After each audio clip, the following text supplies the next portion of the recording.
Gérer son budget avec la règle des 50-30-20. La règle des 50-30-20 est une méthode simple pour gérer son budget. En fin de vidéo, je te donnerai mon avis sur cette méthode et quelques conseils pour la réussir. Mais d'où vient cette méthode? La règle des 50-30-20 est issue de ce livre All Yours, écrit par Elizabeth Warren et sa fille Amelia. Elizabeth Warren est une sénatrice américaine et ancienne professeure de droit de l'université d'Harvard aux États-Unis. D'ailleurs, si tu veux en savoir plus sur le livre, je te mets le lien en description. Mais comment ça fonctionne? La règle consiste à allouer 50% de tes revenus à tes besoins, 30% de tes revenus à tes envies et 20% de tes revenus à ton épargne. Les 50%, c'est tout ce qui est essentiel, comme par exemple le logement, la nourriture, l'électricité. Les 30%, c'est tout ce qui te sert à te faire plaisir, par exemple les sorties, aller au restaurant, aller au cinéma.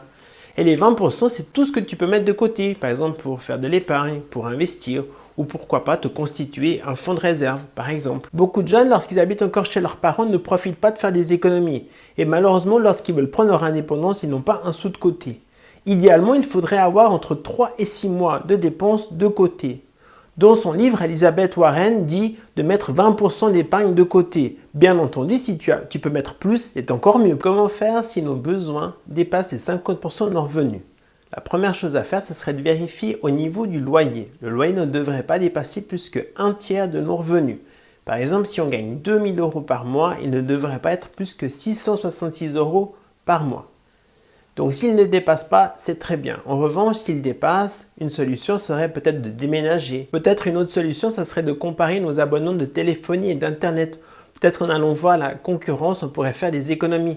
Personnellement, quand j'ai voulu résilier mon abonnement chez mon opérateur actuel, il m'a proposé un gros rabais et c'est pourquoi je suis resté. En revanche, si ça coince au niveau des envies, il faudrait peut-être imaginer de modifier certaines choses. Par exemple, si tu as l'habitude d'aller à la salle de gym, peut-être de résilier ton abonnement et à la place d'aller courir à l'extérieur. Ça coûtera nettement moins cher qu'un abonnement mensuel à une salle de gym. Autre chose aussi, par exemple, si tu aimes bien aller au restaurant, peut-être utiliser plus des applications comme la fourchette par exemple pour avoir des réductions sur certaines tables.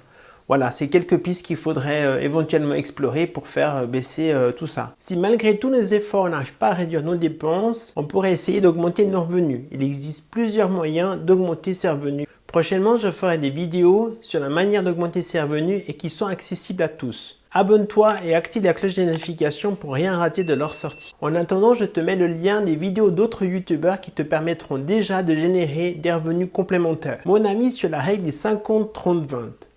La règle des 50-30-20 est une bonne façon pour commencer son budget ou si on n'y veut pas y passer trop de temps. En revanche, comme elle ne contient que 3 catégories, les besoins, les envies et l'épargne, elle ne permet pas d'être très précis et elle est donc très généraliste. Prenons l'exemple des envies.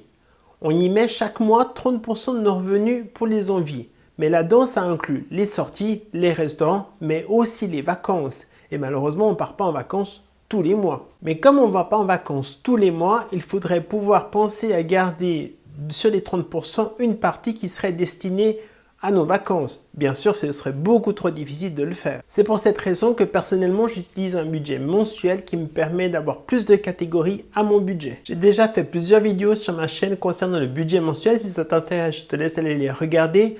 Aussi, si tu le veux, tu as la possibilité de télécharger gratuitement ma fiche de budget mensuel. Le lien se trouve en description, il est totalement gratuit en échange de ton email. Voilà, on arrive au terme de cette vidéo. J'espère que tu as pu découvrir ou redécouvrir la méthode des 50-30-20. Merci d'avoir regardé et on se voit très vite. À bientôt. C'était Sam. Ciao.